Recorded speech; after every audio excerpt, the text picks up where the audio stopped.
Hello दोस्तों, नमस्कार आपके अपने YouTube channel I am NCERT class 12वीं। दोस्तों, आज हम देखेंगे अध्याय 1 क्लास 10th विषय मैथ। इसका पहला चैप्टर रहेगा जिसका नाम है वास्तविक संख्या। दोस्तों, इसके बारे में कल हमने अध्ययन किया था पार्ट 1 के अंदर अंकगणित का आधारभूत प्रमेय। दोस्तों, एक बार इनको वापस थोड़ा रिवाइज करते हैं। अंकगणित का आधारभूत प्रमेय। दोस्तों, अंकगणित का आधारभूत प्रमेय हमें ये कहता है कि प्रत्येक भाज्य संख्या को एक अभाज्य संख्या के गुणनखंड के गुणनफल के रूप में लिख सकते हैं। दोस्तों, अंकगणित का आधारभूत प्रमेय, अंकगणित का आधारभूत प्रमेय। तो ये प्रश्नावली 1.2 से संबंध रखता है अंकगणित का आधारभूत प्रमेय। अंकगणित का आधारभूत प्रमेय हमें ये दोस्तों कहता है कि प्रत्येक भाज्य संख्या को प्रत्येक भाज्य संख्या को प्रत्येक भाज्य संख्या को प्रत्येक भाज्य संख्या को एक अभाज्य संख्या के गुणनखंड के गुणनफल के रूप में लिख सकते हैं। प्रत्येक भाज्य संख्या को अभाज्य संख्या के गुणनखंड के गुणनफल के रूप में लिख सकते हैं। गुणनफल के गुणनफल के रूप में लिख सकते हैं। इसके लिए माना आपके पास एक कोई भाज्य संख्या है, माना x एक भाज्य संख्या। x एक आपके पास कैसी संख्या है? भाज्य संख्या है। प्रत्येक भाज्य संख्या को एक अभाज्य संख्या के गुणनखंड के गुणनफल के रूप में लिख सकते हैं। और ये जो गुणनखंड आएगा अपने क्रम के बिना अद्वितीय होता है। अब क्रम के बिना एक यूनिक वे में चलता है। तो जैसे कि माना आपके पास x एक अभाज्य संख्या है, भाज्य संख्या है, और इसके आपने अभाज्य गुणनखंड किया, इसके अभाज्य गुणनखंड यदि आपने x के अभाज्य गुणनखंड किया, मानो वो अभाज्य गुणनखंड p1 dash p2 dash dash p1 प्राप्त होता है। कोई भी एक भाज्य संख्या लो और उनको आप अभाज्य गुणनखंड को और मानो वो p1 से लेकर p1 प्राप्त होता है। तो ये क्या कहता है? ये प्रमेय ये कहता है कि जो ये गुणनखंड आएगा ये अपने गुणनखंड क्रम के बिना एक यूनिक वे में चलता है। इसका अर्थ है जैसे कि जो p1 पे प्राप्त होता है और जो ये गुणनखंड होगा, ये गुणनखंड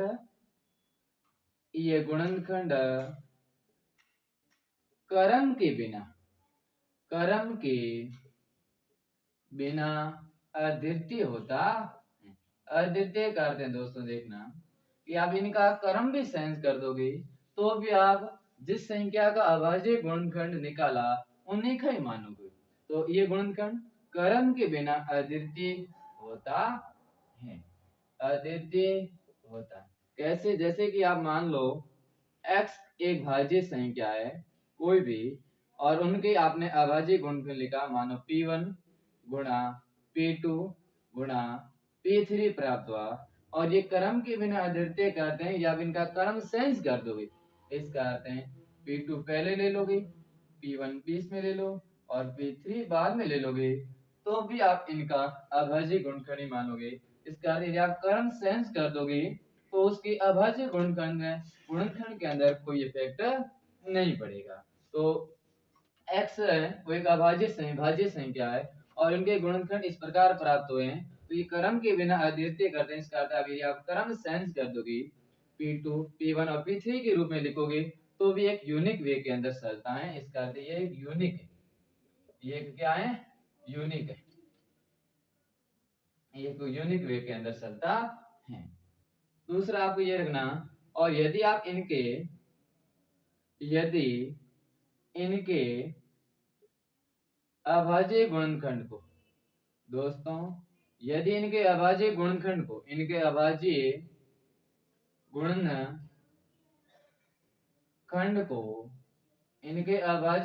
को दोस्तों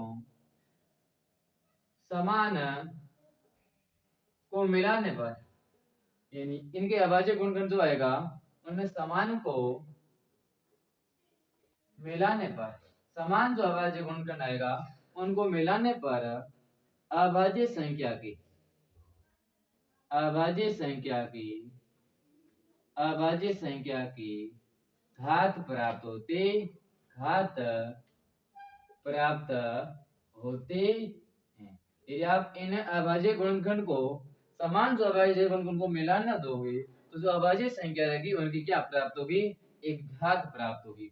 मान लो इसे एग्जांपल के रूप में मान लो आपने एक पास 2 एकड़ किसी संख्या का अभाज्य गुणनखंड आया, 2 आया, फिर 2 आया, फिर 3 आया, फिर 3 आया, तो इनके समान को यदि आप मिला दोगे तो 2 की एक पावर प्राप्त होगी। यहाँ पर 2 3 बार रिपीट हो रहा है, आप लिख सकते हैं 2 की घात 3 आएगा और 3 2 बार रिपीट हो रहा है, इस कारण आप कह सकते हैं 3 की पावर 2 आएगी। तो दोस्तों अंकगणित का आधारभूत वर्ग में कहता है कि प्रत्येक भाज्य संख्या का जो गुणनखंड आएगा वह अद्वितीय होगा और क्रम के बिना अद्वितीय होगा। इसका यदि आप क्रम सेंस कर दोगे तो भी उनके गुणनखंड के अंदर कोई फर्क नहीं पड़ेगा, और समान अभाज्य गुणनखंड को यदि आप मिला दोगे तो उनकी अभाज्य संख्या की एक घात प्राप्त होगी। तो दोस्तों अगला हमारा रहेगा कि अंकगणित के आधारभूत प्रमेय के द्वारा हम 2 बात सीखेंगे। एक देखेंगे कि इनका अभाज्य गुणनखंड निकालने के बाद दी गई संख्या का एचसीएफ कैसे निकाला जाता है और एलसीएम कैसे निकाला जाता है। इसका अर्थ है मस और लस कैसे निकाला जाता है दी गई भाज्य संख्या के अभाज्य गुणनखंड करने के बाद। दोस्तों अगला रहेगा आपके पास किसी भी संख्या का एचसीएफ कैसे निकालोगे। एचसीएफ का अर्थ है मस। अंकगणित के आधारभूत प्रमेय के द्वारा, अंकगणित के आधारभूत प्रमेय के द्वारा दी गई संख्या का यदि आपको एचसीएफ निकालना तो ये कहता है कि और दूसरा आपके पास रहेगा एलसीएम। अंकगणित का आधारभूत प्रमेय के द्वारा दी गई संख्या का यदि आपको एचसीएफ निकालना तो ये कहता है कि उभयनिष्ठ अभाज्य गुणनखंड, जो उभयनिष्ठ रहेगा, उभयनिष्ठ करते हैं कॉमन, उभयनिष्ठ, उभयनिष्ठ अभाज्य गुणनखंड, उभयनिष्ठ अभाज्य गुणनखंड की सबसे, गुणनखंड की सबसे छोटी, उभयनिष्ठ अभाज्य गुणनखंड की सबसे छोटी घात का गुणनफल, सबसे छोटी घात का गुणनफल, सबसे छोटी घात का गुणनफल। इसका अर्थ हो गया दोस्तों कि यदि आप किसी भी भाज्य संख्या का अभाज्य गुणनखंड करोगे और उनका आपको यदि एचसीएफ निकालना है, आप क्या करोगे, दी गई संख्या में उभयनिष्ठ देखोगे कि दो तीनों या दोनों संख्याओं के अंदर या सभी संख्याओं के अंदर उभयनिष्ठ अभाज्य गुणनखंड कौन सा है, और फिर देखोगे उसमें सबसे छोटी कौन सी घात है वो लोगे और उन सब का गुणा करोगे, आपके पास एचसीएफ प्राप्त होगा। दूसरा आपके पास एलसीएम रहेगा। एलसीएम का अर्थ है लसर। तो दी गई संख्या का यदि आपको एलसीएम निकालना है तो ये कहता है कि प्रत्येक, प्रत्येक अभाज्य संख्या, प्रत्येक अभाज्य संख्या, अभाज्य संख्या का सबसे बड़ी घात का गुणनफल, सबसे बड़ी घात का गुणनफल। इसका अर्थ क्या हो गया दोस्तों, देखना, सबसे बड़ी घात का गुणनफल। इसका अर्थ है दोस्तों यदि आपके पास दी गई संख्या का आपको एलसीएम निकालना, आप प्रत्येक अभाज्य संख्या को लोगे, जो कॉमन नहीं उसको भी लोगे और कॉमन नहीं उसको भी लोगे।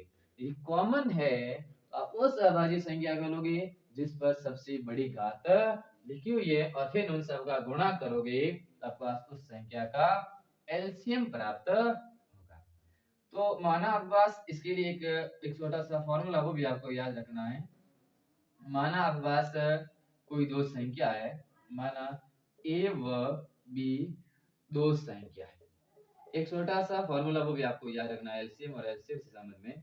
माना ए और बी दो संख्या है, तो ये कहता है कि आपके पास इन दोनों संख्याओं का यदि आप एचसीएफ निकालोगे और उसका वापस इन दोनों संख्याओं का एलसीएम निकालोगे और उन दोनों का यदि आप गुणा करोगे तो ये इसका रिजल्ट आएगा वो उन दोनों संख्याओं के गुणनफल के बराबर होगा। एक आपको ये याद रखना, यदि आपके पास किसी भी दो संख्याओं का केवल दो संख्याओं की, यदि आपके पास किसी भी दो संख्याओं का एचसीएफ और एलसीएम निकाला, फिर उन दोनों का यदि आप एचसीएफ और एलसीएम का गुणा करोगे तो उनका आंसर उन दोनों संख्याओं के गुणनफल के बराबर प्राप्त होगा।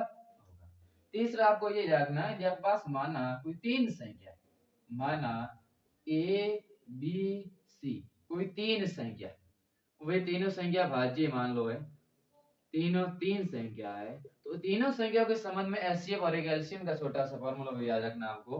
वो दोस्तों क्या कहता है, वो कहता है यदि आपको इन तीनों का एचसीएफ आएगा, इन तीनों का क्या आएगा, मान लो इन तीनों का जो एचसीएफ आएगा वो एचसीएफ किसके बराबर होगा, उन तीनों संख्याओं का गुणनफल ए बी सी, फिर गुणा करोगे उन तीनों संख्याओं के एलसीएम से, तीनों संख्याओं के एलसीएम से, फिर इसके अंदर भाग किसका दोगे, इसके अंदर भाग दोगे एलसीएम इनका, पहले ए और बी का एलसीएम निकालोगे, उनका भाग दोगे, फिर अगला एलसीएम का भाग दोगे, बी और सी का एलसीएम निकालोगे, उनका भाग दोगे, दोस्तों लास्ट में आप किसका भाग दोगे, लास्ट में ए और सी की संख्या का एलसीएम निकाल के उनका भाग दोगे।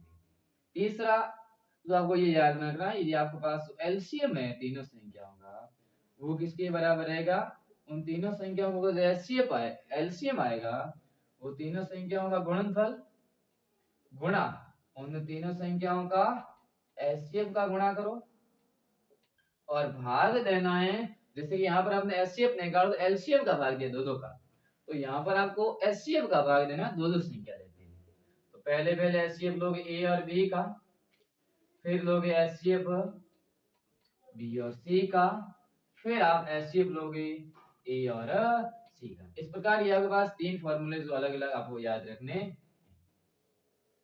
ये तीन फॉर्मूले जो आपको याद रखने। पहला क्या कहता है देखिए वापस, माना आपके पास कोई दो भाज्य संख्या और उनका आप एचसीएफ और एलसीएम निकाल रहे हो, एचसीएफ और एलसीएम का जो गुणा आएगा वो दोनों संख्याओं के गुणनफल के बराबर होगा।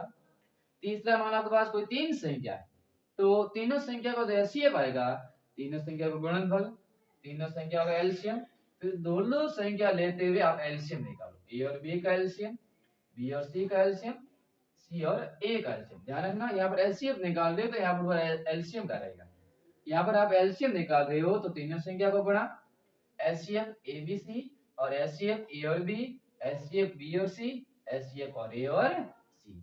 दोस्तों तो ये आपको दोनों बात याद होनी चाहिए कि एलसीएम कैसे निकाला जाता है, एलसीएम कैसे निकाला जाता है, और एलसीएम और एलसीएम से रिलेटेड दो संख्याओं इस प्रकार का फॉर्मूला और तीन संख्याओं इस प्रकार का फॉर्मूला आपको याद रखना।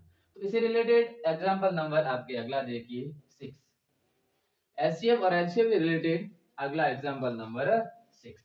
दोस्तों अगला एग्जांपल क्या कहता है देखिए ध्यान से, example number 6, example number 6, example number हमें ये 6 कहता है देखिए दोस्तों, किस और 20 का, दोस्तों अगला नंबर हमें से कहता है कि स व 20, तो आपके पास एक संख्या है स और 20, स और 20 का आपको एचसीएफ और एलसीएम निकालना, तो आप दोस्तों क्या करोगे, इन दोनों का अभाज्य गुणन करोगे, पहले सब यही करोगे, किसी भी यदि अंक गणित के आधारभूत प्रमेय के द्वारा दोस्तों आपको यदि एचसीएफ और एलसीएम निकालना, तो पहले आप करेगा इनका अभाज्य गुण करना, जितनी भी संख्या देखी चाहे 2 दिख रही है चाहे 3 दे रखी है, आपको उनका अभाज्य गुणनखंड करोगे, तो स का अभाज्य गुण 2 का भाग जाएगा 3 बार, फिर 3 का भाग जाएगा 1 बार, इस प्रकार इनका अभाज्य गुणनखंड 2 गुणा 3, ये स का अभाज्य गुणनखंड। आप 20 का अभाज्य गुणनखंड निकालो, 20 के अंदर 2 का भाग जाएगा 10 बार, फिर 2 का भाग जाएगा 5 बार, फिर 5 का भाग जाएगा 1 बार, तो इनका जो 20 का अभाज्य गुणनखंड हुआ वो आया 2, यहाँ पर 2 बार रिपीट हो रहा, तो आप लिख सकते हैं 2 की घात 2 गुणा 5। इस प्रकार यदि आपको इनका एलसीएम पता करना है, तो एलसीएम क्या कहता है दोस्तों देखना, एलसीएम कहता हमें कि दी गई संख्या, अब पास एलसीएम कहता है आपके पास, इनको एलसीएम आप मस भी सॉरी लस भी लिख सकते हैं, तो दो की दी गई संख्या का यदि आपको एलसीएम निकालना, तो आप सभी गुणनखंड लोगे, यदि दोनों के अंदर कॉमन है तो वो गुणनखंड लोगे जिसमें घात अधिकतम, तो यहाँ पर दो भी है, यहाँ पर भी दो है, वो दो लोगे जहां पर दो की घात अधिकतम है, इसका अर्थ दो की घात दो लोगे, फिर तीन को भी लोगे और पांच को भी लोगे, इनका गुणा करो, दो का गुणा दो की घात दो का आंसर चार रहेगा, और पांच का 15 से करो, और 15 का गुणा चार से करोगे कितना आएगा देख लो, चार पंजा 20 और चार दो 7, इसका अर्थ यहाँ पर आपका आंसर कितना आ गया 60। तो 100 और 20 का एलसीएम आपके पास कितना आया 60। और वापस यदि आप एचसीएफ निकालोगे इन दोनों संख्या का मस, एचसीएफ क्या कहता है, योग वो आपको गुणन कर लेना है जो दोनों के अंदर कॉमन हो, तो यहाँ पर दो भी है, यहाँ पर दो है, तो यहाँ पर वो दोनों को लोगे, लेकिन वो दो लोगे जहां पर उसकी घात कम है, इसका अर्थ यहाँ पर दो अकेला है, दो की घात 1 है, तो यहाँ पर इसका एचसीएफ आ गया 2। अब आप प्रूव कर सकते हैं कि इन दोनों का गुणा उन दोनों संख्याओं के गुणनफल के बराबर होना सही, जैसे कि आप एचसीएफ किसका 100 और 20 का गुणा करो और उनके एलसीएम के साथ गुणा करो, और वो दोनों 100 और 20 के गुणनफल के बराबर होना चाहिए। एलसीएम कितना आया 60, सॉरी एचसीएफ आपके पास 2 आया और एलसीएम आपके पास 60 आया, और वो संख्या 100 और 120 का भी कितना आएगा 120 आया, और इन दोनों का आप गुणा करोगे तो भी आपके पास कितना आएगा 120। इस प्रकार ये दोनों संख्या बराबर आ गई, तो आप कह सकते हैं कि दोनों संख्याओं का एचसीएफ और एलसीएम का गुणा उन दोनों संख्याओं के गुणनफल के बराबर होता। तो एग्जांपल नंबर 6 है, अगला एग्जांपल नंबर देखिए 7।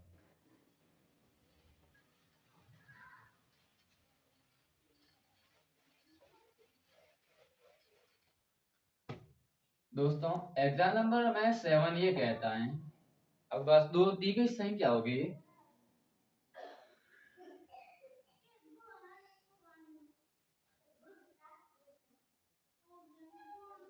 आपके पास दो संख्या है 100 व 404, इन दोनों का आपको एचसीएफ और एलसीएम निकालना। दोस्तों दी गई दो संख्याओं का यदि आपको एचसीएफ और एलसीएम निकालना, तो आप क्या करोगे, उन दोनों का अभाज्य गुणन करोगे, तो इसके अंदर दो का भाग आप दोगे तो कितनी बार जाएगा 48 बार, फिर दो का भाग दोगे कितनी बार जाएगा 24 बार, फिर दो का भाग दोगे कितनी बार जाएगा 12 बार, फिर दो का भाग दोगे कितनी बार जाएगा 7 बार, फिर दो का भाग दोगे कितनी बार जाएगा 3 बार, फिर तीन का भाग दोगे कितनी बार जाएगा 1 बार। इस प्रकार तीनों है 96 96, इनका अभाज्य गुणनखंड यहाँ पर दो कितनी बार 1 2 3 4 5, आप लिख सकते हैं 2 की घात 5 गुणा 3। इसी प्रकार 404 का अभाज्य गुणनखंड निकालो दोस्तों, 404 के अंदर पहले दो का भाग जाएगा 202 आएगा, फिर भी 200 भाग देगा 101 आएगा, और अब 101 अभाज्य संख्या और इसके अंदर केवल 101 का ही भाग जाएगा, इसका अर्थ है यहाँ पर 101 लिखोगे यहाँ पे, तो यहाँ पर इनका अभाज्य गुणनखंड क्या होगा 404, दो दो बार बना तो दो की घात 2 गुणा 101। अब इन दोनों दी गई संख्या का एचसीएफ क्या आएगा, देखिए एचसीएफ एचसीएफ क्या आएगा, एचसीएफ के अंदर वो गुणनखंड लेना है जो दोनों के अंदर कॉमन होना चाहिए, दो इधर भी है दो इधर राइट है, तो आप वो लो, यहाँ पर दो की घात 5 दी हुई है, यहाँ पर दो की घात 2 दी है, तो आप कौन सा लोगे जहाँ पर उसकी घात कम है, इसका अर्थ है दो की घात 2 लोगे। फिर यहाँ पर 101 है, इधर नहीं है, तीन इधर है लेकिन इधर नहीं, आप दोनों को नहीं लोगे, इसका अर्थ है यहाँ पर दो की घात 2 प्राप्त होगा और आंसर में 4 आएगा, इसका अर्थ है इन दोनों का एचसीएफ कितना आया 4। फिर आप इन दोनों का यदि आप एलसीएम निकालोगे तो सभी गुणनखंड लोगे, यहाँ पर कॉमन वालों में से वो लोगे जहां पर घात अधिकतम है, इसका अर्थ है दो की घात 5 लोगे, तीन को भी लोगे और 101 को भी लोगे, इनमें गुणा करोगे, दो की पावर 5 का आंसर आपको पता है कितना होता है 32, दो को 5 बार गुणा करो, तीन का 101 से करोगे 303 आएगा। अब इन दोनों का आप गुणा करिए, देखिए 303 का गुणा करना आपको 32 है, तो दोस्तों जीरो सॉरी यहाँ पर 909, तो यहाँ पर आपके पास आंसर हो गया 9 9 और स, तो यहाँ पर 9 स। इस प्रकार इन तीनों संख्याओं का आपके पास दोनों संख्याओं का एलसीएम आ गया 9796, और एलसीएम आ गया 2 4। आप इनको प्रूव भी कर सकते हैं कि इन दोनों का गुणा करो, एलसीएम और एचसीएफ का, फिर इन दोनों संख्या को गुणा करो और दोनों का रिजल्ट क्या प्राप्त होगा, बराबर होगा। तो देखिए दोस्तों एग्जाम्पल नंबर 7 हुआ। अगला एग्जाम्पल दोस्तों एग्जाम्पल नंबर 8 हुआ। Example number 8। एग्जाम्पल नंबर 8 के अंदर दोस्तों आपके पास 3 संख्या है।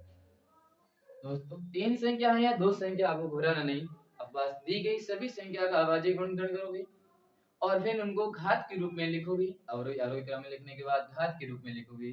फिर एलसीएम कहता है कि प्रत्येक अभाज्य गुणनखंड लोगे, ये कॉमन है, तो अभाज्य गुणनखंड लोगे जिसकी घात सबसे बड़ी है। और एचसीएफ कहता है वही अभाज्य गुणनखंड लोगे जो तीनों के अंदर या दोनों के अंदर या दी गई सभी संख्या के अंदर कॉमन होना चाहिए। फिर वो वहां से लोगे जहां पर उसकी घात सबसे छोटी है।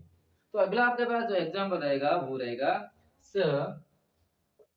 72 और अगला जो संख्या रहेगी वो 120।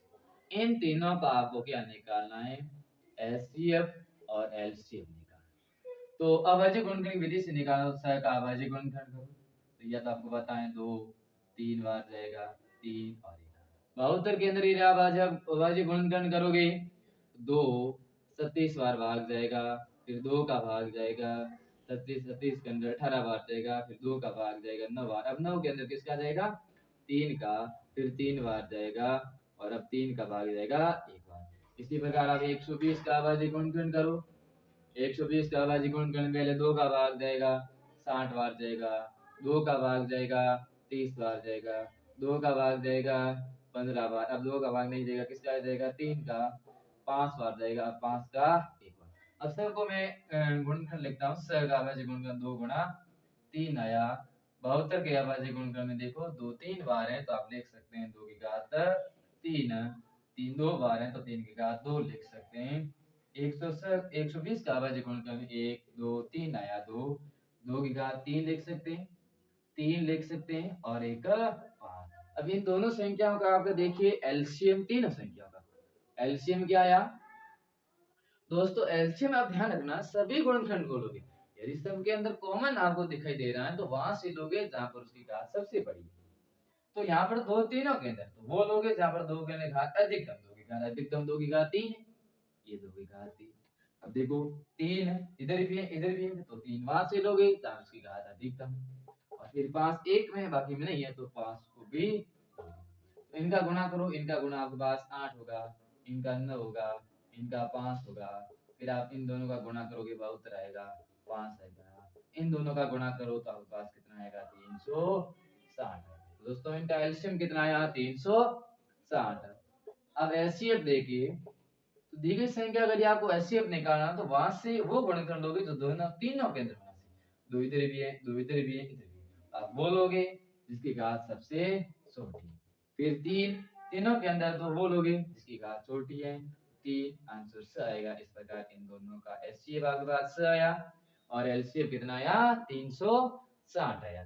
तीन संख्याओं के आधार पर आप एलसीएफ निकालना तो तीन संख्याओं का अभाज्य गुणनखंड करो और फिर एलसीएम क्या कहता है कि प्रत्येक अभाज्य गुणनखंड को लोगे और वहां से लोगे जिनकी घात सबसे बड़ी है और यदि कॉमन नहीं है, और एचसीएफ कहता है वो गुणनखंड लोगे जो तीनों के अंदर दी गई सभी संख्या के अंदर कॉमन होना सही। इस प्रकार दोस्तों आपका एग्जाम नंबर 8 देखिए एक बार। तो दोस्तों धन्यवाद।